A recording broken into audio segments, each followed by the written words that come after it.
Déjà, merci d'être venu aussi tard. Hein, parce que c'est vrai que c'est mon plaisir. Gabriel, tu peux allumer la lumière, s'il te plaît? Juste pour voir un petit peu mieux sur la caméra. Je suis désolé d'afficher ça. Donc, alors, t'as réussi, t'y arrives? Il faut juste la brancher, peut-être. C'est branché. Brancher, j'arrive.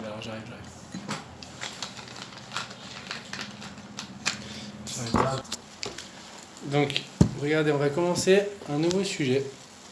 Ça va avoir un sujet très intéressant qui va être plus porté sur la halakha que sur le moussard, sur des choses comme ça. Ce sujet, ça va être l'interdit de Yirhoud. Alors, l'interdit de Yirhoud, c'est quoi? C'est consiste en quoi? C'est interdit en fait d'isolement entre un homme et une femme.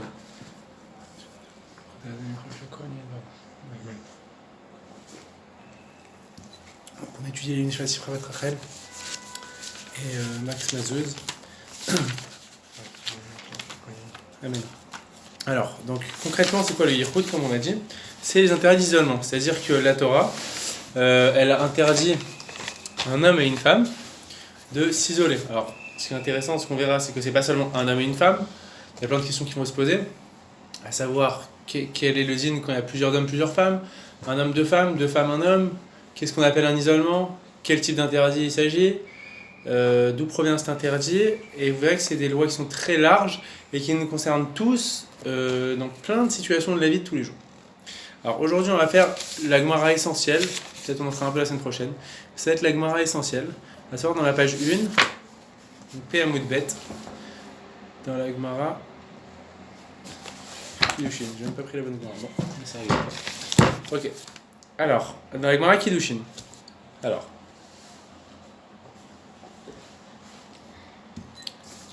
vous avez la Mishnah qui commence Lo tityached Adam im shte nashim. Vous l'avez? Si, regarde ici. Là. Okay. Donc la Gemara, la Mishnah elle commence comme ça. Elle dit Lo tityached Adam im shte nashim. Un homme, il n'aura pas le droit de s'isoler avec deux femmes. La Mishnah continue. Aval isha achat mityachedet im shne anashim. Mais une femme, elle pourra s'isoler avec deux hommes. Rabbi Shimon Omer, donc Rabbi Shimon, il rajoute quelque chose, dit Af ish echad mityached im shte nashim. Il n'est pas d'accord, il dit un homme, contrairement à ce que disait l'avis précédent, ce qu'on appelle le premier avis, c'est toujours l'avis qu'on appelle l'avis de Tanakama. Contrairement à l'avis de Tanakama, il dit non, moi je pense, contrairement à Tanakama, que un homme peut s'isoler avec deux femmes. Okay, donc là-dessus, on rajoute quoi? On rajoute Bisman sheishto imo veyashan imahem bepundaki. Donc là-dessus, on va prendre, donc c'est une marloquette, comment il faut lire cette partie de la Mishnah. On va dire que ça, c'est selon tous les avis, cette partie qu'on est en train de lire. C'est quoi cette partie? On dit maintenant, quand sa femme est avec lui, donc on rajoute une nouvelle notion. Un homme, il est avec sa femme. Okay, là, il peut carrément dormir en présence d'une autre femme, étant donné qu'il y a sa femme. Okay, donc c'est la deuxième notion qu'on rajoute. Donc au début, on parlait un homme avec une femme, un homme avec deux femmes, deux hommes avec une femme. Et maintenant, on parle d'une troisième notion, à savoir quand il y a la femme qui joue le rôle de chômer, c'est-à-dire qu'elle protège entre guillemets son mari. Donc on verra que ça aura une incidence dans la halakha. Ok, donc là-dessus, même s'il y a une marloquette, à savoir est-ce que deux femmes peuvent être avec un homme en isolement, tout le monde est d'accord que deux hommes ils peuvent être avec une femme. Maintenant, il y a une marloquette, deux femmes avec un homme. C'est la Mishnah qui dit ça. Okay. Rabbi Shimon dit on peut, Tanakama dit on peut pas. Là-dessus, tout le monde est d'accord que par contre, quand il y a sa femme avec lui, il peut même s'isoler et même dormir. Enfin, ils peuvent tous dormir dans la même pièce. Okay, c'est pour ça qu'on a dit, Bisman sheishto imo, yashan imahem bepundek. Ok. Ok.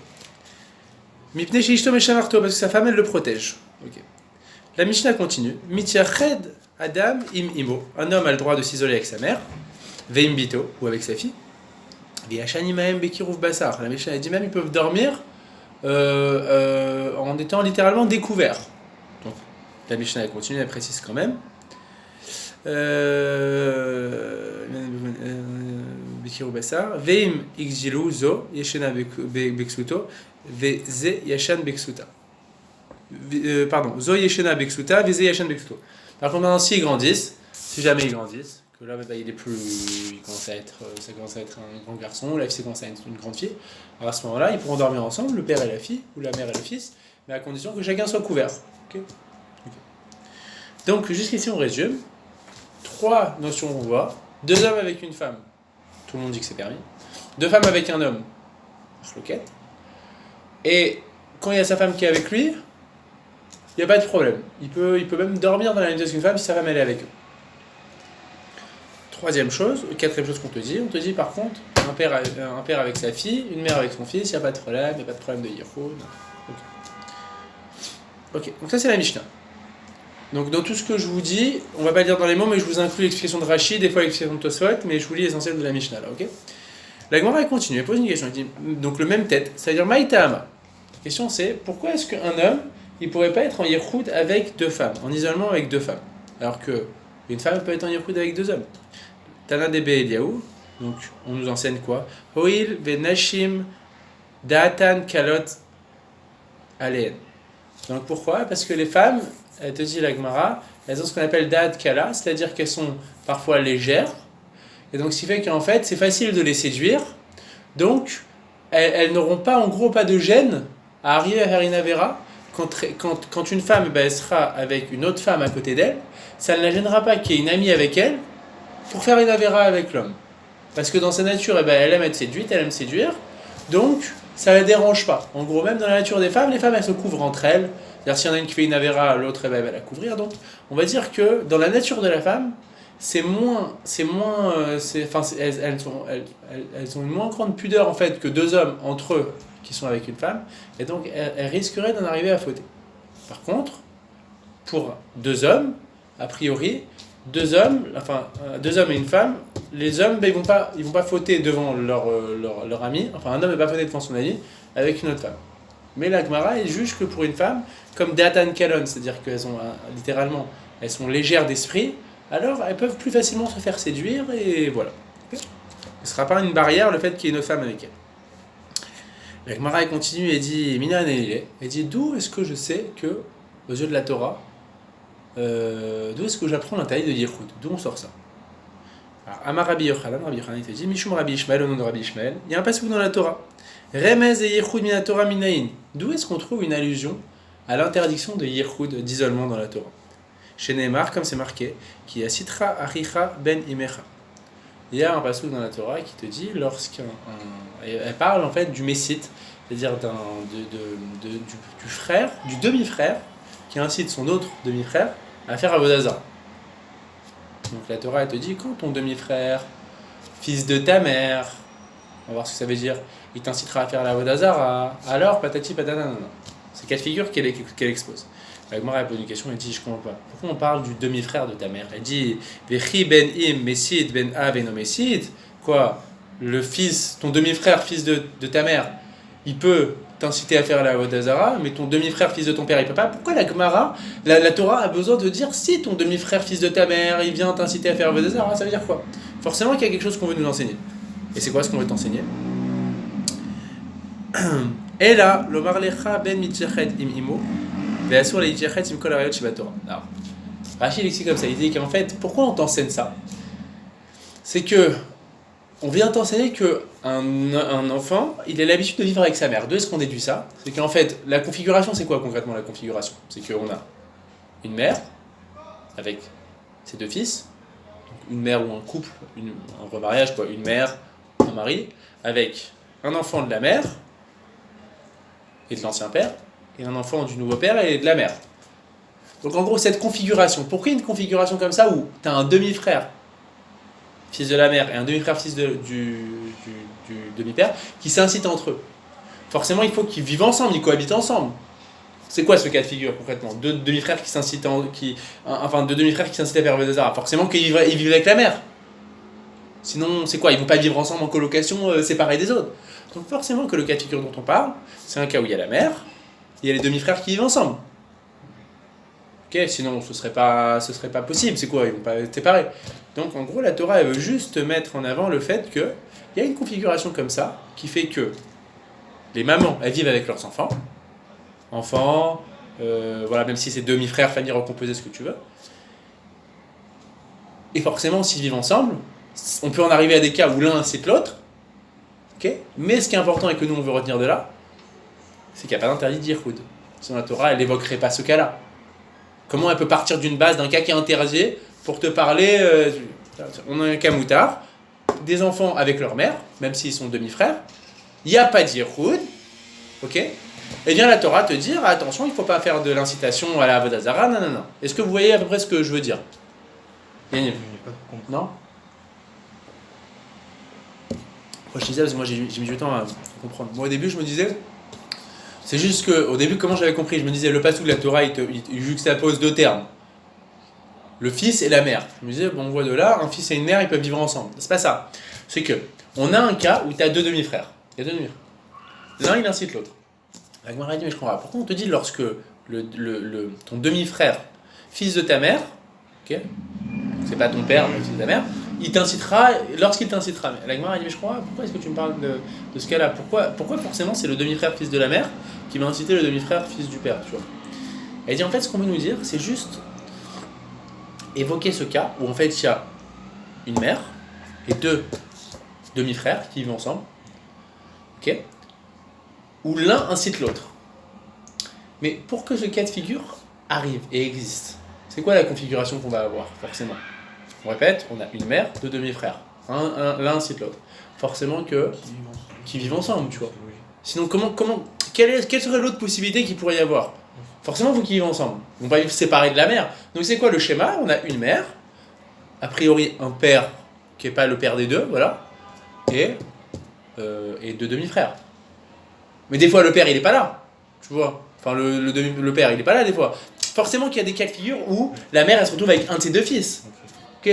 Donc la Gemara veut dire de là on déduit que quoi? Que cette configuration existe où la mère elle est toute seule avec le fils, okay, puisque les enfants, les fils vivent avec leur mère. Des fois, ils s'incitent entre eux à faire la Avodah Zarah, et des fois, entre autres aussi, ils vont se retrouver tout seuls avec leur mère. Est-ce que c'est plus ou moins clair?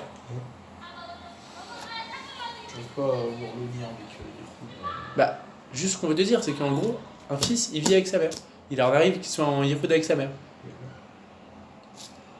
Donc, si on part de ce postulat qu'un fils, il vit avec sa mère, c'est que c'est pas interdit. La Torah t'exposerait pas un cas qui est pas interdit. Là, on veut juste apprendre d'où est-ce qu'on sait qu'un père et un fils et une mère, ils peuvent être en Yichud. Pas l'interdit de Yichud. T'as compris?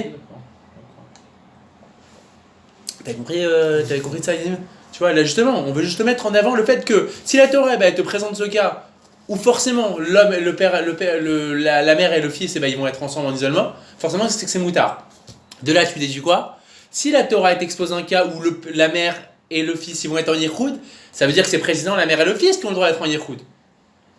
Par contre, ce que te dit la Gemara, elle te dit Kol harayot sheba Torah, toutes les harayot, littéralement les relations interdites, toutes les femmes avec qui tu n'as pas le droit de te marier, pas avec qui tu n'as pas le droit de te marier, pardon. Oui, toutes les femmes avec qui tu n'as pas le droit de te marier, c'est ça. Vous verrez, on en parlera dans la Gemara, mais un Yichud avec une Goya, ou un Yichud avec ce qu'on appelle une Pnouya, c'est-à-dire une femme qui n'est pas mariée, c'est un Issour d'Erabanan, c'est pas un Issour de Oraïta. Le vrai Issour de la Torah, c'est un Yichud avec une femme avec qui on ne peut pas se marier. On ne peut pas ou on peut? On peut pas. On peut pas se marier. La Goya, tu peux pas. Tu peux pas. Voilà. Mais parce que tu peux pas. Non, mais c'est une xéra, Kouti, tout ça, c'est une xéra, tout ça. La Koutit, tout ça. Ce dont on parle dans la Torah, les harayot, c'est les personnes sur lesquelles il y a un issour karet si tu vas avec elles. Il y a des catégories. Harayot, voilà, sans rentrer dans la distinction, ce qu'on appelle harayot dans la Torah, t'as raison, on peut pas se marier avec une goya, mais il y a harayot et il y a les issourim de khatnout, de mariage. C'est deux choses différentes, on va dire. En tout cas, le issour de la Torah, c'est toutes les personnes avec qui tu ne peux pas te marier. Et la goya, elle peut se convertir et après tu peux te marier avec elle, tu vois ce que je veux dire? Tu vois, un type, il divorce avec sa femme, il pourra jamais se marier avec sa belle-mère. Tu vois ce que je veux dire? Jamais, c'est fini. À partir du moment où il s'est marié avec cette femme. Donc les harayot, on n'a pas le droit de se mettre en yichud avec elle ni la Torah. Les autres, on verra que c'est une xéra d'Erabanan. On verra pourquoi Khamim ils ont aussi interdit dans d'autres cas. Donc, okay. Donc juste ici, qu'est-ce qu'on a dit? D'où est-ce qu'on sait qu'il y a un interdit de Jirhoud? De la Torah. Parce que la Torah, elle expose ce cas où on voit qu'un fils il vit avec sa mère. Donc si la Torah, elle expose ce cas où le fils il vit avec sa mère, et entre autres, ça peut arriver qu'il incite son demi-frère. Alors forcément, si on expose ce cas où il vit avec sa mère, c'est que c'est moutard de vivre avec sa mère. Par contre, pour toutes les autres femmes, c'est interdit. Sur les Shachet, une colorette chez la Torah. Si vous voulez lire, c'est ici. Pshita. Là. À peu près au milieu. Pshita. Donc la Gemara elle dit d'accord, ok, c'est très bien ce que tu m'as enseigné. On voit de la Torah qu'il y a une allusion comme quoi un fils il peut vivre en Yehuda avec sa mère. Sinon, on t'aurait pas parlé de ce cas de figure. Maintenant, c'est vrai qu'il y a une allusion pour savoir, pour prouver qu'un fils il peut vivre avec sa mère et qu'il n'y a pas de Yehuda. Maintenant, le pasouk, il parle de quoi exactement? De quoi il parle le pasouk exactement? Le pasouk, on est d'accord que le sens simple du pasouk, ça parle pas de Yehoud. Comme t'as dit, Gabriel, t'as dit, je vois pas quel arbre qui tout ça. Le sens du pasouk, il parle pas de ça, il parle de Avodazara, un demi-frère, qui incite son demi-frère, non. Ok?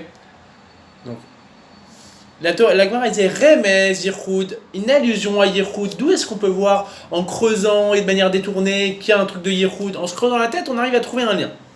Parce qu'on dit, comme on a expliqué. Mais le sens simple du pasouk ne parle pas de Yehoud. Donc la Gemara elle demande, elle dit d'accord, ok, très bien, c'est super la dracha que tu m'as fait sur Yehoud. Mais Pshita Dekra, mais Mike Chiv, elle te dit le pasouk en soi, qu'est-ce qui vient de t'enseigner? C'est quoi ce pasouk qui te dit.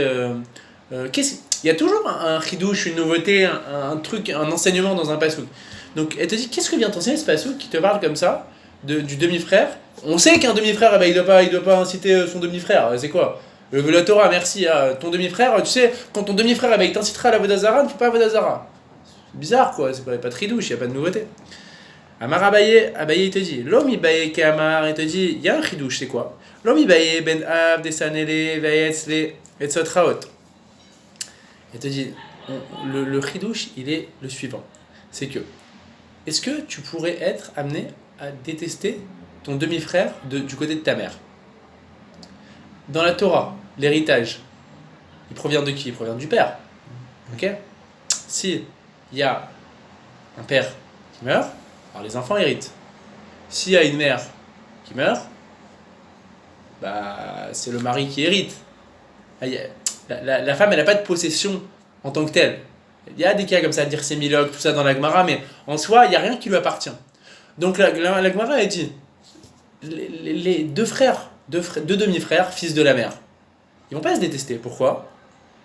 Parce qu'ils sont pas en concurrence par rapport à l'héritage. Ok? On est juste d'accord dans ce cas, les deux frères, ils viennent de la même mère. Ouais. Okay. Pas du même père. Donc on te dit, ils sont pas en concurrence là-dessus. Et là, Afilou ben im, Delosanele, Ema Tsayetle, Kamashmalan. Donc t'aurais pu te dire, la Torah, alors, elle va te préciser que, c'est-à-dire, est-ce qu'un demi-frère, il peut encourager son autre demi-frère à faire Avodazara? On aurait pu se dire, bon, si c'est le demi-frère du père, peut-être. Parce qu'il y a une concurrence, en fait, financière, où tous les deux, potentiellement, ils peuvent... Ouais. Donc, pardon, je reprends. On avait dit comme ça, est-ce que c'est sûr qu'un demi-frère du côté du père, c'est sûr qu'on va pas être amené à l'écouter s'il nous dit fais Avodazara, parce qu'on sait très bien que, comme on est en concurrence par rapport à l'héritage, alors on l'écoutera pas. Maintenant, la Torah, elle vient et t'enseigne. Quel rapport avec l'héritage? Comme il y a deux frères, deux demi-frères, fils du père. Ok. Du père, pas de la même. De base, ils s'entendent pas. C'est pas que de base ils s'entendent pas, c'est que si maintenant le cas de figure, il y a un des demi-frères qui dit à son demi-frère fais Avodazara. Est-ce que son demi-frère, il risque, il y a un pourcentage même infime de possibilités qui se disent je vais écouter mon demi-frère, peut-être c'est pour mon bien qu'il dit ça. Non, on sait très bien pourquoi il fait ça. Il fait ça pour qu'il fasse Avodazara, et peut-être qu'il y ait des témoins, et qu'il soit condamné à mort, et comme ça l'autre, il a tout seul l'héritage. Par contre, la mère, quel intérêt il aurait? Attends, le type, comment ça se passait à l'époque de la Gemara quand ils incitaient à la Avodazara? Ce qu'on appelle le Messit, la Gemara dans Sanhedrin, à la fin du Pérek Shevi, il dit comme ça, il dit que il y avait le type, il venait, il disait ouais, tu sais, il vendait son produit, il disait tu sais, il y a une super Avodazara, elle donne ça à boire, ça à manger à celui qui l'a fait, elle punit comme ça celui qui la sert pas, et récompense. Tu vois, c'était tout un peu comme la propagande, tu vois, djihadiste comme ça. Donc le type, après, si il arrivait à bien le convaincre, il pouvait être tenté de faire Vodazara. D'autant plus ici, attends, c'est mon demi-frère en plus, attends, on a le même mère, on a le même père, ou tu vois. Donc, on te dit, dans ce cas, la Torah vient te dire, fais attention. Sache que un demi-frère, il peut quand même si t'as pas de concurrence financière, il peut quand même être. Enfin, méfie-toi. Reste sur tes gardes, ok? Ok.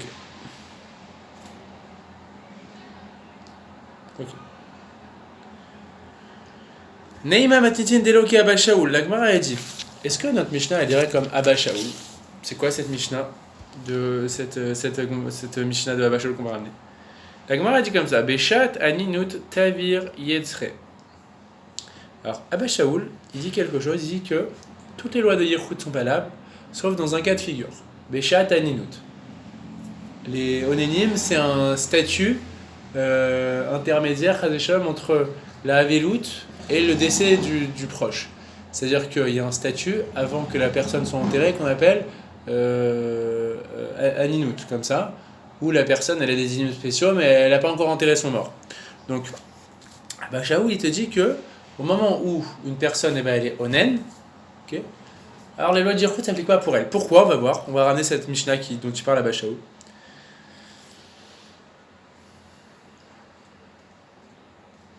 Kol shloshim yom yotze bechek, venigvar beisha achad veshne nashim, velo beisha echad veshte nashim. Abba Shaul omer av beisha echad veshte nashim.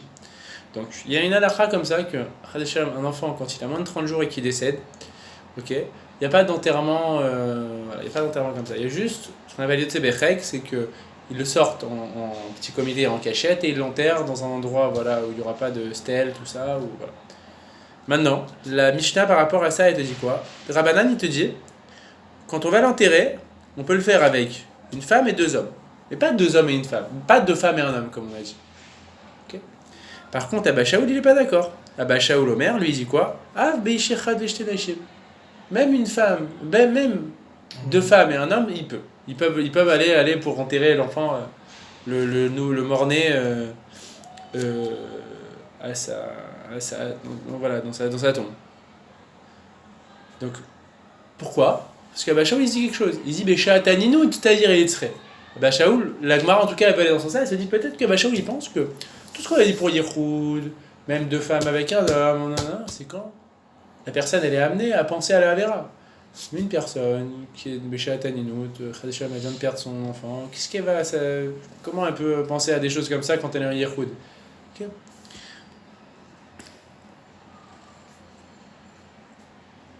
Vers Rabbanan, c'est vrai là qui est Rabbi Yitzhak. Alors Rabbanan, qu'est-ce qu'ils pensent quoi? Ils sont pas d'accord que quand il y a un inout, on pense pas à la faute. Et ils pensent autre chose. Damar Rabbi Yitzhak, ma'itanen adam chay, gever al khatav, afilu beshat aninut, chez l'adam yetzro mitgaver alav. Il te ramène un pasouk et il te dit justement que ce pasouk, littéralement, il te dit en quoi est-ce que le fait qu'un homme soit affligé, aninut c'est être affligé. En quoi le fait qu'un homme soit Béaninout, c'est-à-dire soit affligé et soit en deuil, en quoi est-ce que ça peut influer sur son état? Son Yetzer Hara, il peut quand même surmonter tout ça, il peut le faire fauter. Ok? Abba Shaul, effectivement. Abba Shaul, lui, ce passouk qu'on a ramené, il le lit différemment. Littéralement, le passouk dont je vous parle, il te dit comme ça, Maï tenen adam chay. En quoi, alors il y a deux manières de le lire. On peut le lire Maïtan Adam Chay, ça se lirait comme ça. En quoi est-ce que ça peut influer sur un homme d'être affligé? Gever al-Khatav. Ses fautes, elles sont plus fortes que lui. Ses fautes, elles surpassent son état. Abba Shaul, sans rentrer dans la pression, Abba Shaul, lui, il va avoir une autre lecture. Il va te dire, non, ce pasouk, il parle pas d'une personne qui est affligée, qui est en deuil, et où on te dit, tu sais, le Yetzer Hara, il peut même surmonter son état et être plus fort que son état. Abba Shaul, il te dit, ce passouk, il ne parle pas de ça. Il parle il faut le lire sous une autre forme, et ce serait quoi la lecture qu'on pourrait avoir? C'est de dire comment est-ce qu'un homme, il peut se plaindre dans la vie. Il y a deux lectures différentes, on va pas rentrer dans les distinctions, on va avancer. Mais soit la première lecture, c'est de te dire en quoi est-ce que être affligé, en quoi est-ce qu'être en deuil, ça va avoir une influence sur l'homme. C'est la première lecture, celle de Rabbanan. Donc eux, ils déduisent d'être en deuil, c'est pas ça qui va empêcher de fauter. Shaul te dit mais non, il faut le lire différemment le pasouk. Et là, ce dont on parle, c'est le pasouk qui met en avance, il met en avant le fait qu'il y ait certaines personnes qui se plaignent alors qu'ils ont tout dans la vie. La Gemara et le pasouk qui te dirait pourquoi est-ce qu'un homme il se plaint dans la vie? Vous avez compris? Oui, non. Le pasouk, le truc, si vous voulez, je vous le dis dans les mots et je vous traduis tout dans les mots, on le fait comme ça, mais je pense que c'est plus simple juste que je vous explique les deux lectures des psukim. On a un pasouk. Le pasouk il dit Maïtanem Adam Chai. Ce pasouk, il y a deux lectures possibles. Abba Shaul, on va commencer par Rabbanan, dans l'ordre de la Gemara. La Gemara, elle te dit, ce pasouk, il veut dire quoi? Il veut te dire, il faut le lire comme ça au niveau de la lecture, c'est un homme, lorsqu'il est affligé,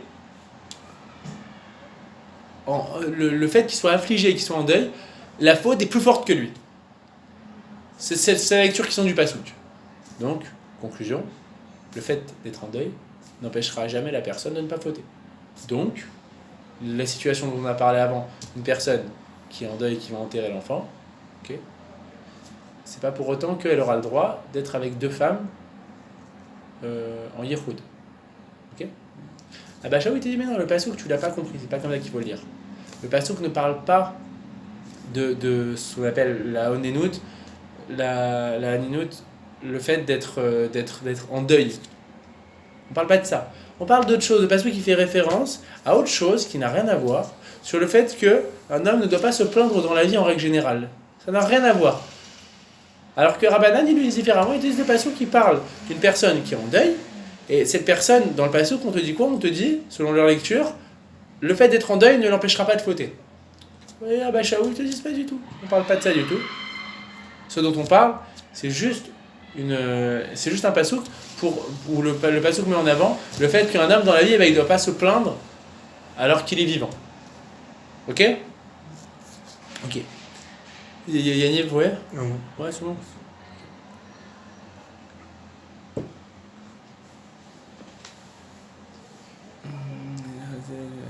Kaouma Ase Daoui Teta. Alors attends, on a Verabanan. Attends, Verabanan. Kaouma Ase Daoui Teta. T'es ouvda véficté. Alors à la fin, la Gemara est convenue comme ça, elle dit comme ça. Et Verabanan. Et Rabanan.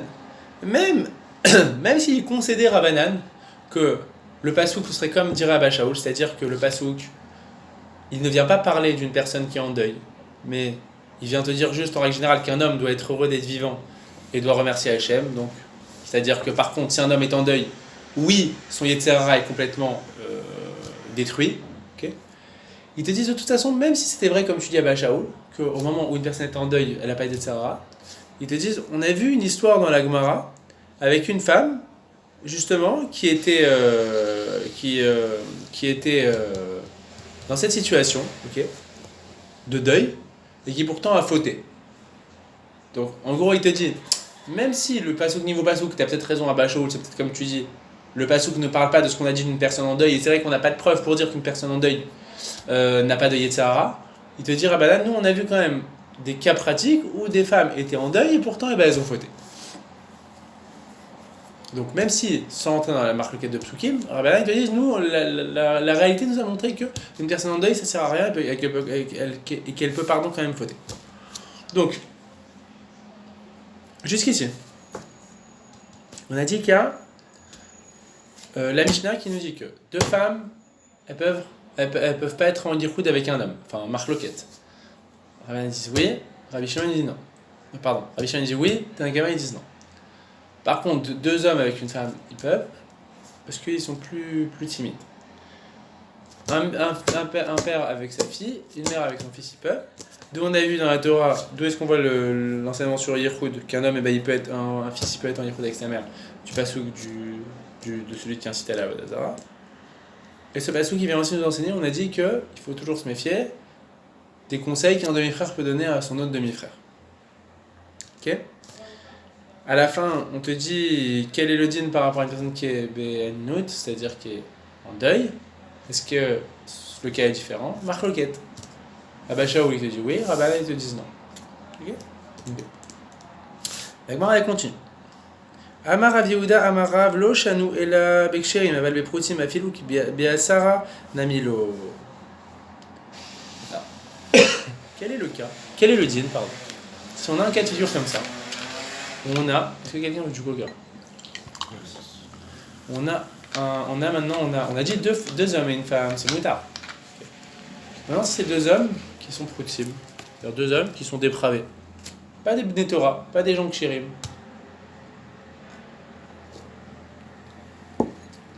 Est-ce que le din est le même? La Gemara te répond, elle te dit non. Tout ce qu'on a dit, deux hommes et une femme, c'est moutard. C'est deux hommes kshirim, des Bnei Torah. Par contre, si c'est des prutim, des gens dépravés, même 10 hommes, ça suffit pas. Ils pourront en fauter à 10, ils s'en foutent. Ok? Ils s'en fichent.